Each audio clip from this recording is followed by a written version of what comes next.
Hey guys, YouTuber100 here. And I figured now that since every superhero film of the year has now been released, I figured since last year, after every superhero film of the year was released, I did that video where I was ranking the superhero films of the year from worst to best. I figured this year I'll do it again. So yeah, in this video I'm just gonna count down, well, rank anyway, the superhero films of this year on how I think they are from the worst to the best one. Because, yeah, I just figured that I will probably, maybe I'll just do this every year, where, like, at the end of the year, once, like, every superhero film of the year has been released, I'll just do a video to just give my rankings of the films from worst to best. So, yeah, that's what I'm going to do now for this video, for every superhero film this year. So, this year actually was a pretty good year for superhero films. I mean, they had a really good track record this year. I mean, there really was only one superhero film of the year that really was not very good.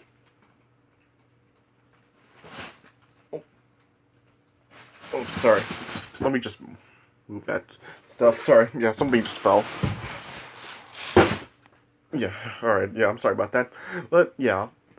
So, yeah, there was really just only one superhero film of the year that really was not very good. But yeah, everything else really, there was a good track record this year. Like, just about like, yeah, every superhero film of the year, save for one, was at least like good. And yeah, all, like, most of them actually were like pretty great. I mean, yeah, there were a lot of people that were saying like a lot of the superhero films that came out this year were great. And yeah, they were. But yeah, yeah, and yeah, this year actually was like a pretty good film year for superhero films. I mean, all three of the studios with Marvel, DC, and Fox, they actually did do pretty good with their superhero films. Yeah, I mean, yeah, there was only like one film this year, superhero film that came out from Fox this year, but yeah, it was pretty good. DC had two, and Marvel had three, and yeah, they all were pretty good. So yeah, in this video, I'm just gonna rank the superhero films of 2017 from worst to best. Alright, so yeah, let me just get started with ranking them. Alright. So at the bottom, the worst superhero film of the year, I would definitely say, would be Justice League. So, yeah, I know that, like, some people really liked the film, but I really didn't like it. I mean, I just really was underwhelmed by this. I mean, this film really is just a prime example of how rushed the DC Extended Universe really is. I mean, with this film being the introductions of, like, Flash, Cyborg, and Aquaman, it just really just really like was really hard to really like care about these characters because I mean with this being the introduction of three characters, we haven't even been able to form a connection with those three characters yet. And even the ones we have been able that have already been introduced, we really haven't been able to form that much of a good connection with, say for Wonder Woman, because of yeah, the Wonder Woman film made people really care about Wonder Woman, but I think she's really the only character so far in this universe that people actually could really care about, because with Batman and Superman, like Batman versus Superman barely even focused on them, especially and also with Man of Steel barely focusing on Superman.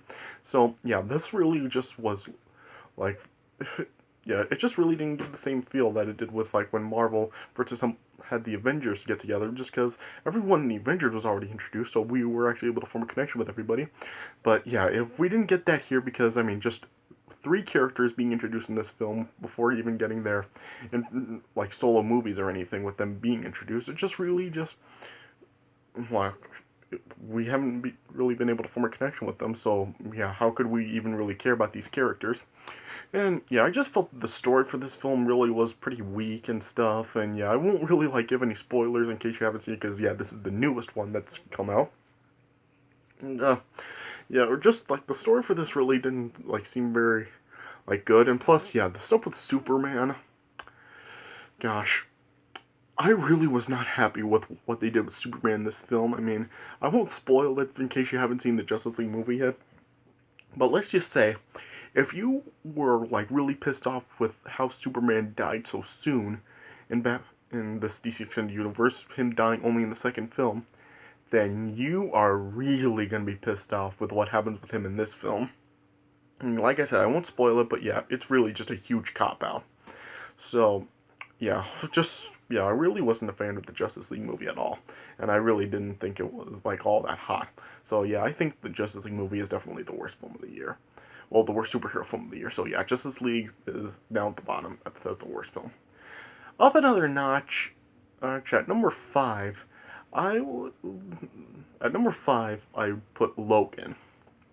So there were some. I talked about this back when I gave my thoughts on the film when I went to see it. A lot of people really said that Logan really was like a really great film and really like the best X-Men film of the series. And yeah, I really didn't see it like that. I mean, I really didn't see Logan as any like great masterpiece or anything, but I did think it was really good.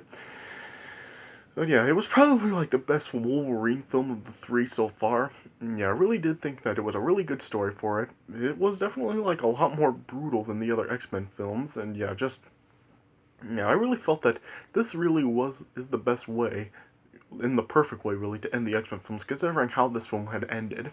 So, yeah, I really did feel that this would be the perfect time for Fox to really end the X-Men films and really like have Fox really hand over the X-Men rights back to Marvel and sell them back. But yeah, I guess like that's not the turn they're going to take with this.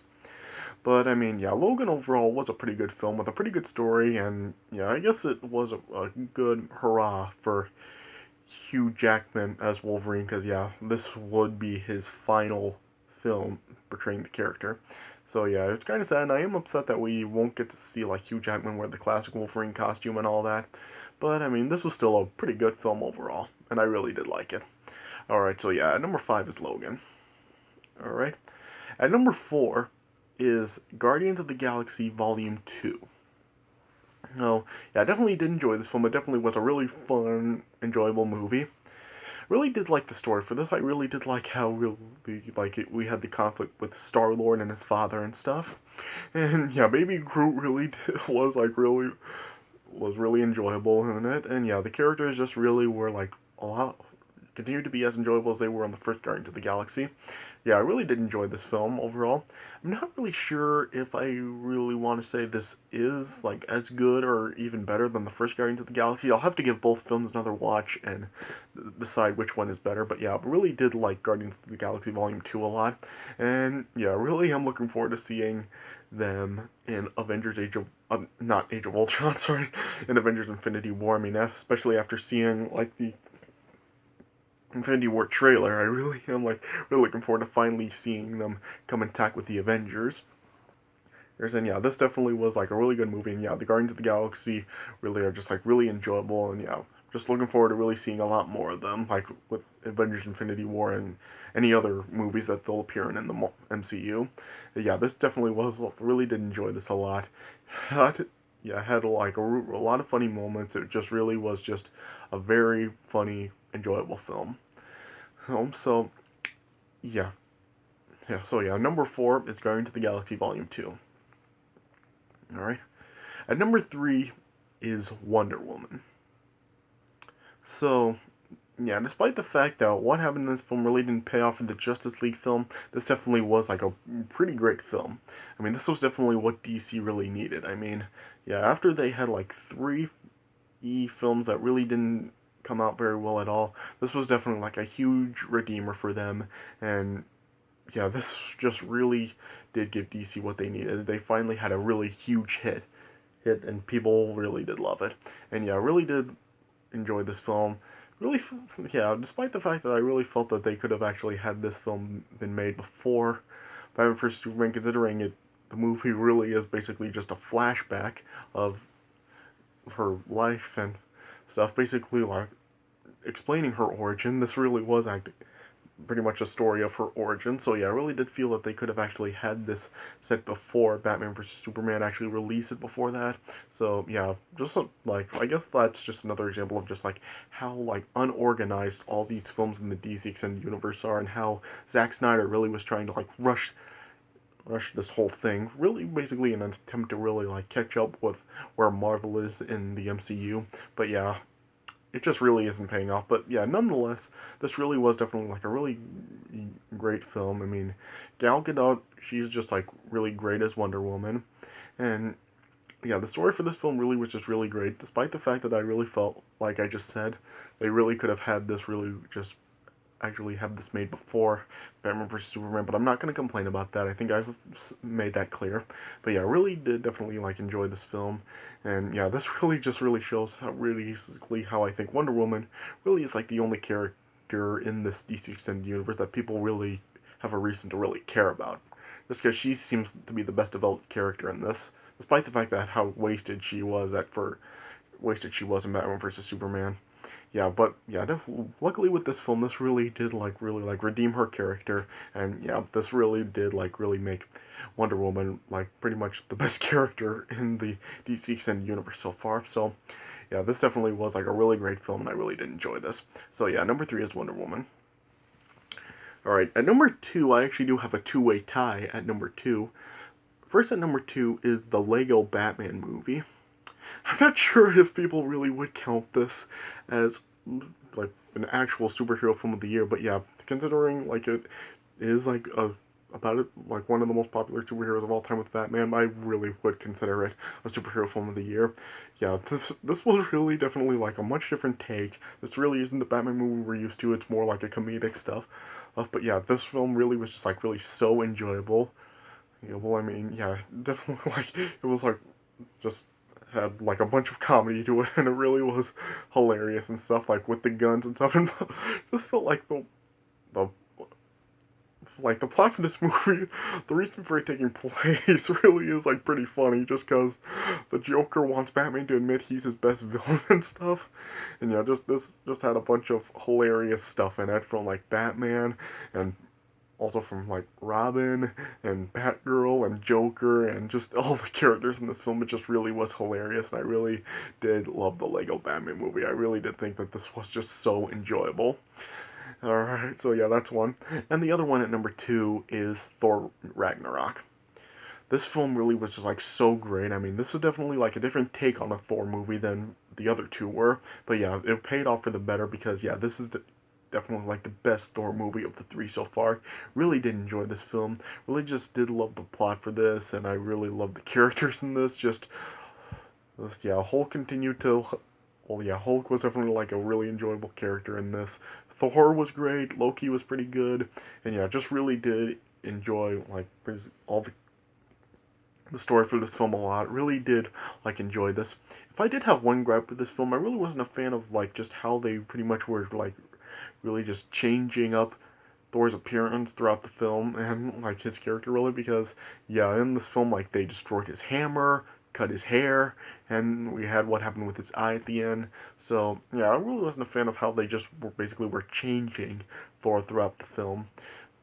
But yeah, it is what it is really. I mean, it's really not a big deal. I'm just really not a fan of like when the film starts, we see him how we're used to, and just throughout the film, they just continue to change him, and it looks like it's gonna be like different with him with this new appearance, for basically like as the MCU now continues.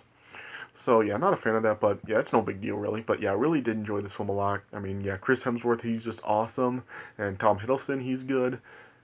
Mark Ruffalo was good. Yeah, just everybody in this film really was like so enjoyable to watch, and I really did love Thor Ragnarok a lot. So yeah, number two is Lego Batman movie and Thor Ragnarok. And at number one, the best superhero film of the year is of course Spider-Man: Homecoming. I talked about this when I gave my thoughts on the film when I went to see it. I really do think that this is probably the best Spider-Man film of all time so far. Yeah, I said when it first came out it was the best superhero film so far of the year, and now that all the superhero films of the year have been released now, I definitely say this was the best one of the year. Yeah, like I was saying before, this was just a huge redeemer for Spider-Man after 10 years. I mean, this was just really what he needed. Yeah, and it's just great to see him back with Marvel, and yeah, he just really was like portrayed the way he should. Hood as it was finally great to see an accurate representation of Spider-Man. Tom Holland is just like was just so great in this film. He was just like everything Spider-Man should be, and yeah, I'm just like really like so happy that they did this, and yeah, I'm just really did love this film a lot, and yeah, Spider-Man: Homecoming. It just really was the Spider-Man film that we needed to see. It was just so great to finally see it. Tom Holland, like I said, he was just great in the role of Spider-Man, and I am definitely looking forward to seeing him return in like in Avengers: Infinity War and Spider any other MCU film that Spider-Man may be in the future. Really did just love this. I mean, like everyone else, with him back in the hands of Marvel, my hopes were definitely like redeemed for his character and stuff.